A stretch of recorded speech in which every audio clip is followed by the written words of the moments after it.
अपने बूढ़े सास ससुर के हाथ से बहू ने गाजर के हलवे की कटोरी लेकर फेंक दी और फेंकी हुई हलवे की कटोरी दरवाजे पर खड़े उसके पिता के चेहरे पर जा लगी।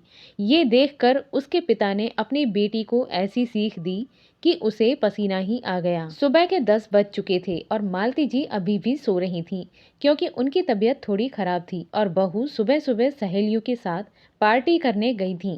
कैलाश जी अपनी पत्नी को उठने का इंतजार कर रहे थे। आखिरकार उन्होंने अपनी पत्नी को आवाज़ दी कि अब और कितना सोएगी, क्या अब भी ठीक नहीं लग रहा। तब मालती जी उठी और घड़ी की ओर देखकर आश्चर्य से बोली, अरे 10 बज गए, आपने मुझे उठाया क्यों नहीं? क्या नाश्ता पानी कर लिया आपने? अब मुझे अच्छा लग रहा है। इस पर कैलाश जी मुस्कुराते हुए बोले कि मैंने तुम्हें जानबूझकर नहीं उठाया। कितने दिनों के बाद तुम आज चैन की नींद सोई थी। बहू भी घर में नहीं है तो मैंने सोचा और सोने दूं, लेकिन अब मुझे नींद आ रही है इसीलिए तुम्हें उठाया। तब मालती जी बोली, क्या बहू घर में नहीं है तो मुझे उठाना चाहिए था। रात को दवाइयाँ लेने की वजह से मुझे कुछ पता ही नहीं चला। अब बताइए नाश्ते में क्या बनाऊं? बहू घर में नहीं है तो मैं आपकी पसंद की खीर बना दूं? इस पर कैलाश जी बोले कि नहीं, मुझे आज गाजर का हलवा खाने का मन है। गाजर का हलवा बनाओ। मालती जी फटाफट से उठकर नहाने धोने और पूजा करने के बाद रसोई में गई। उन्होंने फ्रिज से गाजर निकाली और गर्मा गर्म हलवा बनाया। फिर उन्होंने हलवे की एक कटोरी अपने पति को खाने के लिए दी। हलवे की कटोरी लेकर कैलाश जी बोले कि मालती, शादी की सालगिरह की बहुत बहुत शुभकामनाएं। हमने साथ में बहुत आनंद से समय बिताया है। मैं बहुत खुश हूँ कि तुम जैसी पत्नी मेरी जीवन संगिनी है, और वो भी बिना किसी शिकायत के। मालती जी बहुत खुश हुई और बोली कि आपको भी शादी की सालगिरह की हार्दिक शुभकामनाएं। जब मालती जी को हलवा बनाने के लिए कहा गया तब कैलाश जी ने हंसते हुए कहा कि अगर मैंने तुमसे हलवा बनाने के लिए नहीं कहा होता तो तुमने अपने लिए कभी नहीं बनाया होता। इसीलिए मैंने सोचा कि चलो शादी की सालगिरह का मौका है तो सुबह सुबह मीठा खाकर दिन की शुरुआत करते हैं। सुबह के 11 बज चुके थे और कैलाश जी और मालती जी दोनों साथ में बैठकर हलवा खा रहे थे। दोनों बहुत खुश थे और पुरानी बातें याद करके जोर जोर से हंस रहे थे। तभी उनकी बहू पायल कमरे में आई। दोनों को इस तरह हंसते हुए देखकर वो गुस्से से लाल हो गई और जोर से बोली कि मैं जरा पार्टी में क्या चली गई, तुम दोनों ने अपनी मनमानी शुरू कर दी। अरे तुम लोगों की उम्र अब शमशान में जाने की हो गई है और तुम पार्टी कर रहे हो, जोर से हंस रहे हो, इस उम्र में भी रोमांस कर रहे हो। खुलेआम ऐसा करते हुए शर्म नहीं आती? पायल ने कैलाश जी के हाथ में हलवे की कटोरी देखी और फिर गुस्से में आकर बोली, और तुम दोनों की इतनी हिम्मत कैसे हो गई कि मुझसे बिना पूछे रसोई में घुस गए? ये हलवा कैसे बना लिया? मैं थोड़ी देर के लिए पार्टी में क्या गई, तुमने घर में अपनी मनमानी शुरू कर दी, पूरा घर अपने कब्जे में कर लिया और इस उम्र में तुम लोग भी अपनी इच्छाएं पूरी कर रहे हो। क्या तुम्हें पता नहीं कि चीनी कितनी महंगी हो गई है? पायल ने और गुस्से में कहा कि अब जब मेरे बच्चे स्कूल से लौटकर आएंगे तो मैं उन्हें क्या खिलाऊंगी? मैं पार्टी में एंजॉय करने नहीं गई थी बल्कि स्कूल के काम से भी गई थी। अब वो घी और चीनी के साथ रोटी मांगेंगे। क्या तुम्हें पता नहीं कि घी, चीनी और गाजर कितनी महंगी हो गई है? मालती जी शांत रहते हुए बोली कि बहू, मैंने सिर्फ 1 चम्मच घी लिया था और हलवा इसीलिए बनाया क्योंकि तुम्हारे ससुर का मन था। इस पर पायल और भी ताव में आकर बोली कि इस उम्र में हलवा खाया जाता है क्या? और ये क्या, ऊपर से सूखे मेवे भी डाले हैं। इस बीच पायल के पिता दरवाजे के पीछे खड़े होकर ये सारा तमाशा देख रहे थे। पायल को पता ही नहीं था कि उसके पिता बाहर खड़े सब सुन रहे हैं और वो अपने सास ससुर को जोर जोर से डांट रही है।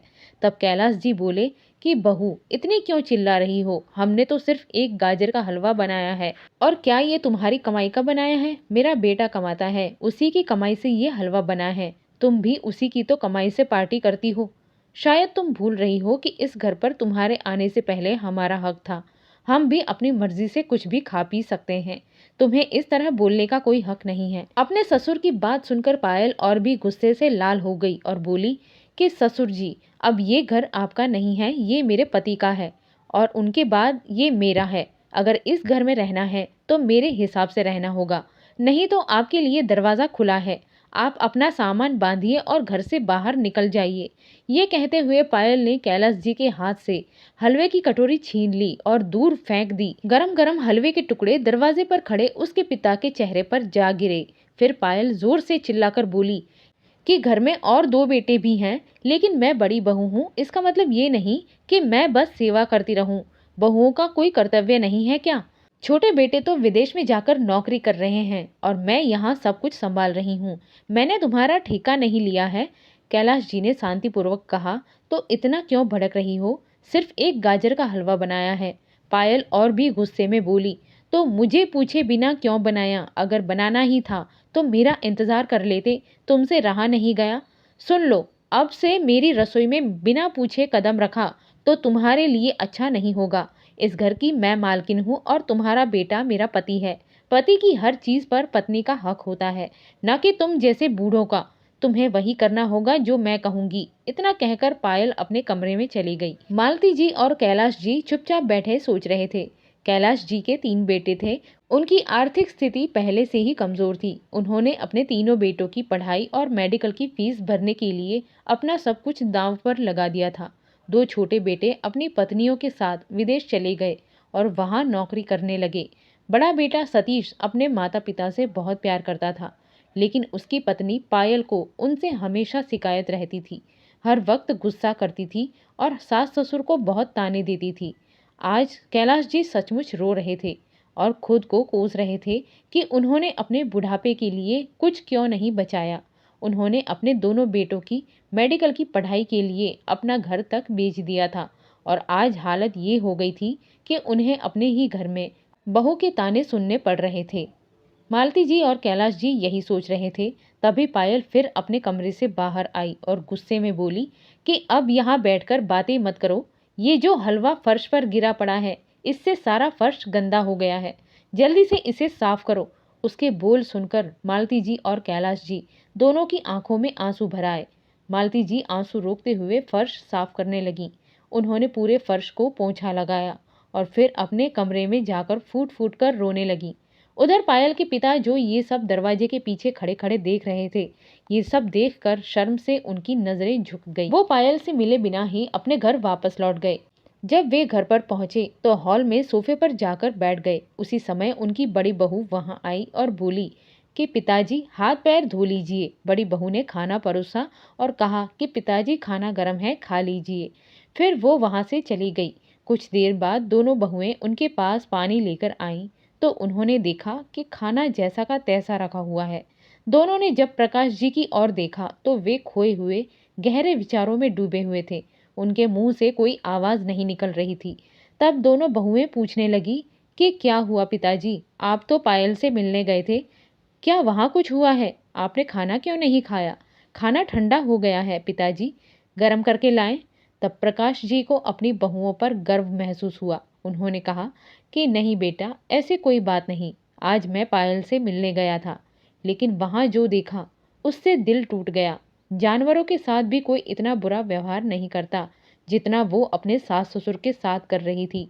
जब कोई जानवर कुछ दिन हमारे पास रहता है तो हम उससे लगाव महसूस कर लेते हैं, लेकिन पायल तो अपने सास ससुर के साथ ऐसा व्यवहार कर रही थी जिसे देखकर मैं हैरान रह गया। उसी समय हॉल में उनकी पत्नी संजना आ गई। प्रकाश जी ने अपनी पत्नी से कहा कि संजना, सुना तुमने? मैंने उसे बहुत कुछ सिखाया, लेकिन उसे इंसानियत का पाठ सिखाना भूल गया। हमारे परवरिश में कहीं न कहीं कमी रह गई।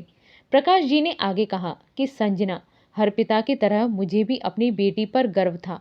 मुझे लगता था कि वो हमेशा हमारा नाम रोशन करेगी, हमारे संस्कारों का मान रखेगी, लेकिन उसने मुझे शर्मिंदा कर दिया। ये सुनकर संजना भी चुप हो गई और अपने आंसुओं को रोकने की कोशिश करने लगी। उसकी पत्नी संजना ने कहा कि तुमने वहीं जाकर उसे एक थप्पड़ क्यों नहीं मारा? उसे डांटा क्यों नहीं? उसका हाथ पकड़कर यहाँ क्यों नहीं लाए? अगर उसे यहाँ लाते तो मैं उसे समझा देती। तब प्रकाश जी बोले कि अरे संजना, वो अपने सास ससुर के साथ इतनी गंदी भाषा में और इतनी जोर से बोल रही थी कि मुझे अंदर जाकर उनकी नज़रों से नज़र मिलाने में भी शर्म आ रही थी। और मैं उसका पिता हूँ। मैं ये सब कहता हूँ कि मैं उससे कोई भी संबंध रखना नहीं चाहता। आज से मेरे लिए वो बेटी मर चुकी है। इस घर के दरवाजे उसके लिए हमेशा के लिए बंद हो गए हैं। मेरी आप सबसे हाथ जोड़कर विनती है कि आप लोग भी उससे कोई रिश्ता ना रखें, न तो वो हमारे घर आए और ना ही आप लोग उसके घर जाएं। प्रकाश जी की बातें सुनकर संजना ने कहा कि नहीं नहीं, ऐसा मत कहो। ऐसा बोलने से काम नहीं चलेगा। हम उसके माता पिता हैं, हम बड़े हैं, हमें छोटे को सही रास्ते पर लाना चाहिए, यही हमारा कर्तव्य है, उसे हमें एक मौका देना चाहिए। तभी बड़ी बहू ने भी कहा कि पिताजी, माँ सही कह रही हैं, अगले हफ्ते रक्षाबंधन है, जब दीदी राखी बांधने आएंगी तब हम उन्हें ज़रूर सबक सिखाएंगे। आप ये सब हम पर छोड़ दीजिए और चिंता मत कीजिए। प्रकाश जी बोले कि संजना, आज मुझे खुद पर बहुत बेबस महसूस हो रहा है। मैंने अपनी बेटी पायल को दुनिया की हर खुशी दी, उसके हर नखरे पूरे किए, उसकी हर ख्वाहिश पूरी की, लेकिन उसे एक अच्छा इंसान नहीं बना सका। संजना ने अपने पति को दिलासा देते हुए कहा कि अब ये समय हाथ पर हाथ रखकर बैठने का नहीं है। रक्षाबंधन से पहले पायल को यहाँ ले आइए, फिर हम तय करेंगे कि क्या करना है। हम उसे ऐसा सबक सिखाएंगे जो वो जीवन भर याद रखेगी। मुझे विश्वास है कि आप उसे ठीक से समझाएंगे। अब थोड़ा खाना खा लीजिए। संजना की बात सुनकर प्रकाश जी को कुछ राहत मिली। अगले हफ्ते प्रकाश जी अपनी बेटी पायल को लेने उसके ससुराल पहुंचे।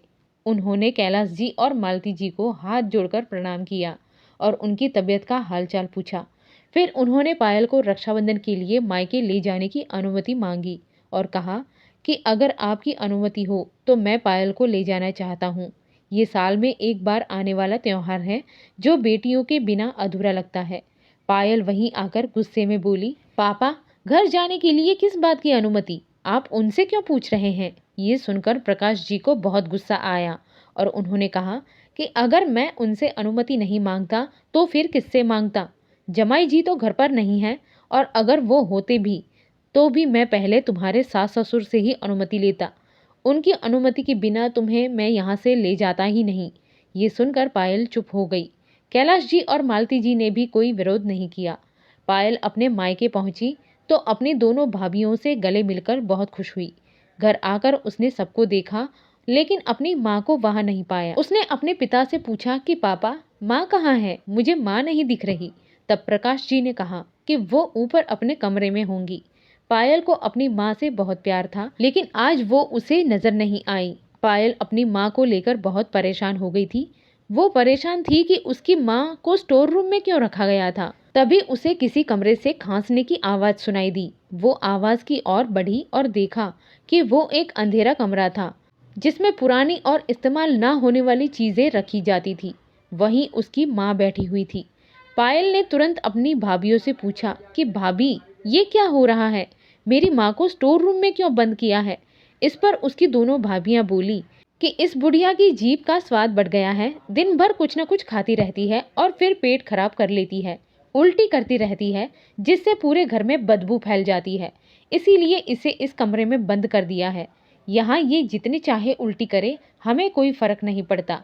अपनी भाभियों की बातें सुनकर पायल हैरान रह गई और बोली कि भाभी, बुढ़ापे में अलग खाने पीने का मन तो होता ही है। अगर माँ की तबीयत खराब थी तो उन्हें दवा दी होती या डॉक्टर के पास ले गई होती, लेकिन उन्हें स्टोर रूम में क्यों बंद कर दिया? और क्या पापा ने भी इस पर कुछ नहीं कहा? उसके पिता प्रकाश जी बोले कि बेटा, मैं क्या कहूँ, अब यहाँ बहुओं का राज है, उसकी मर्जी के बिना कुछ नहीं होता, हमें कौन पूछता है। ये सुनकर पायल ने गुस्से में कहा कि पापा, क्या ये घर आपका नहीं है? पहले तो ये आपका ही घर था, फिर भैया और भाभीियों का कैसे हो गया? पायल की बातें सुनकर उसकी छोटी भाभी बोली कि दीदी, आप चुप ही रहें, आप तो मेहमान बनकर आई हैं, मेहमान की तरह ही रहें, राखी बांधकर चुपचाप अपने घर वापस चली जाएं, हमारे घर के मामलों में दखल ना दें, यही आपके लिए बेहतर होगा। इतना कहकर दोनों भाभियां अपनी सास को स्टोर रूम में बंद करके अपने अपने कमरे में चली गईं। ये सब देखकर पायल का गुस्सा 7वें आसमान पर था। वो गुस्से से लाल हो गई। उसने स्टोर रूम का दरवाजा जोर से लात मारकर खोला और अपनी माँ को बाहर निकाला। उसने माँ को दवा दी, पानी पिलाया और गर्म खाना बनाकर खिलाने लगी। फिर अपने माता पिता से बोली कि मम्मी पापा, आपकी दोनों बहुओं को बड़ों के साथ कैसे व्यवहार करना चाहिए, इसकी जरा भी समझ नहीं है। वो माँ पर इतना अत्याचार कर रही थी और आप लोग कुछ नहीं बोले। क्या भैया ने भी कुछ नहीं कहा? उसके पिता ने गहरी सांस ली और कहा कि बेटा, बहुओं ने उनके पति को भी अपने काबू में कर रखा है, लेकिन हम क्यों सहन करें? इस पर पायल गुस्से में बोली कि ये घर सबसे पहले आपका है। अगर दोनों बहुएं इस तरह बर्ताव करती हैं तो उन्हें एक थप्पड़ मारना चाहिए था। पायल के गुस्से और ताने सुनकर प्रकाश जी ने उसे जोर से थप्पड़ मार दिया। पायल हैरान रह गई और बोली कि पापा ये क्या, मैं भाभीियों के खिलाफ बोल रही हूँ और आप मुझे मार रहे हैं, आखिर क्या हो गया है आपको। प्रकाश जी बोले कि बेटा, उस दिन जब तुम्हारी सास ने थोड़ा सा हलवा बनाया था तब तुमने कितना तमाशा किया था, क्या तुम्हें शर्म नहीं आई। मैं दरवाजे की ओट से तुम्हारी सारी हरकतें देख रहा था। उसी दिन मैंने तय कर लिया था कि तुम कितनी नालायक हो। तुम्हें तो शुक्र मनाना चाहिए कि तुम्हें देवता जैसे सास ससुर मिले हैं और तुम उनके साथ ऐसा व्यवहार करती हो, उन्हें तड़पाती हो, उन्हें किचन में अपनी मर्जी से जाने नहीं देती, उन पर हुक्म चलाती हो। ये कौन सी सभ्यता है। तुम्हें बड़ों के साथ ऐसे बर्ताव करने में शर्म नहीं आई। उन्होंने तुम्हें अपना बेटा दिया और तुम उनके साथ ऐसा व्यवहार कर रही हो।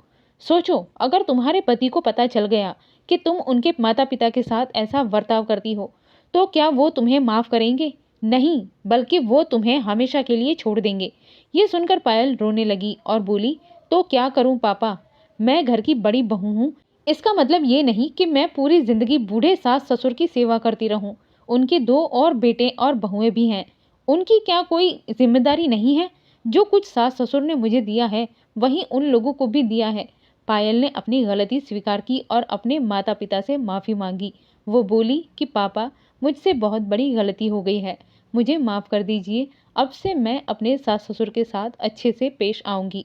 मैं एक अच्छी बहू बनकर दिखाऊंगी, ऐसी बहू जिस पर आप दोनों को और मेरे सास ससुर को गर्व होगा। मैं वचन देती हूँ कि आप मुझे लेकर कभी निराश नहीं होंगे। पायल की बात सुनकर उसके पिता प्रकाश जी और माँ संजना जी बहुत खुश हुए। इसी बीच पायल की दोनों भाभियाँ बाहर आईं और पायल से माफ़ी मांगने लगीं। लेकिन पायल ने कहा कि भाभी, माफ़ी क्यों मांग रही हैं, आप दोनों ने ही मेरी आंखें खोलने का काम किया है। आज मुझे समझ में आया कि बड़ों का सम्मान और उनकी सेवा करना कितना ज़रूरी है। रक्षाबंधन का त्यौहार खुशी खुशी मनाया गया। अगले दिन पायल वापस अपने ससुराल लौट गई। वहां उसने देखा कि उसके सास ससुर अपने सामान की पैकिंग कर रहे हैं। पायल ने घबराकर पूछा कि माँ, पिताजी, आप लोग कहाँ जा रहे हैं, प्लीज़ कहीं मत जाइए। उसकी सास बोली कि बेटा, हम कहीं भी जाएं लेकिन हम यहाँ नहीं रहेंगे। हम तुझे परेशान नहीं करना चाहते, हम बस इसीलिए रुके थे कि तुम्हारा पति आए और हम उसे घर सौंप कर जा सके। अगर वो नहीं आया होता तो हम बहुत पहले ही यहाँ से जा चुके होते। ये सुनकर पायल फूट फूट कर रोने लगी। वो उनके पैर पकड़कर गिड़गिड़ाई, माँ, पिताजी, मुझे छोड़कर मत जाइए। आप दोनों के बिना मैं यहाँ अकेली कैसे रहूँगी। मैं अपने पति को क्या जवाब दूँगी जब वो लौटेंगे। मैं वादा करती हूँ कि अब से ऐसा कुछ नहीं होगा। प्लीज़ मुझे माफ़ कर दीजिए। पायल की सिसकियाँ और दर्द देखकर उसके सास ससुर का दिल पसीज गया। उन्होंने उसे माफ़ कर दिया और कहा कि देखो बहू, बुजुर्गों को अपने बच्चों के प्यार और देखभाल की सबसे ज़्यादा ज़रूरत बुढ़ापे में होती है। ये वही समय है जब उन्हें सबसे ज़्यादा सहारे की ज़रूरत होती है। हमें उम्मीद है कि अब तुम अपने कर्तव्यों को समझोगी और सही रास्ते पर चलोगी। पायल ने रोते हुए वादा किया कि वो कभी भी अपने सास ससुर के साथ बुरा व्यवहार नहीं करेगी। इस घटना के बाद वो अपने सास ससुर की सेवा में लग गई और घर में एक सकारात्मक माहौल बना। धीरे धीरे पायल ने अपने काम और व्यवहार से सबका दिल जीत लिया। उसके ससुर जी ने कहा कि हमें तेरे हाथों से बनी चीज़ें या कोई सेवा नहीं चाहिए, बस हम चाहते हैं कि तू हमसे प्यार से 2 शब्द बोले, यही हमारी एकमात्र ख्वाहिश है। ससुर जी की ये बातें सुनकर पायल शर्मिंदगी से अपनी नज़रें झुका लेती है और फिर से अपने सास ससुर से माफ़ी मांगती है। इसके बाद वो उनके बिस्तर उठाकर उन्हें उनकी सही जगह पर वापस ले जाती है। पायल सीधे रसोई में जाती है, देशी घी का गरम गरम हलवा बनाती है, उस पर ड्राई फ्रूट्स डालती है और अपने सास ससुर के पास ले जाती है। वो बड़े प्यार से उन्हें हलवा खिलाती है। ये देखकर कैलाश जी और मालती जी की आंखें आंसू से छलक जाती है। कुछ देर बाद पायल के पिता प्रकाश जी उसके ससुराल आते हैं। वो पायल को सास ससुर की सेवा करते हुए देखकर भावुक हो जाते हैं और उसे आशीर्वाद देते हैं। वो कहते हैं कि अब तू सच में मेरी सबसे अच्छी बेटी बन गई है। फिर वो आगे कहते हैं कि बेटियों, जैसे हम अपने माता पिता का सम्मान करते हैं, उनकी सेवा करते हैं, वैसे ही हमें अपने सास ससुर का भी सम्मान और सेवा करनी चाहिए। यही हमारी संस्कृति है। अगर घर में माता पिता या सास ससुर नहीं होते तो वो घर घर जैसा नहीं लगता। इस कहानी का संदेश है कि हमें अपने रिश्तों को संजोना चाहिए, हर पीढ़ी का सम्मान करना चाहिए। आपकी क्या राय है दोस्तों? हमें कमेंट बॉक्स में ज़रूर बताएं। कहानी पसंद आई हो तो लाइक करें, चैनल को सब्सक्राइब करें। धन्यवाद।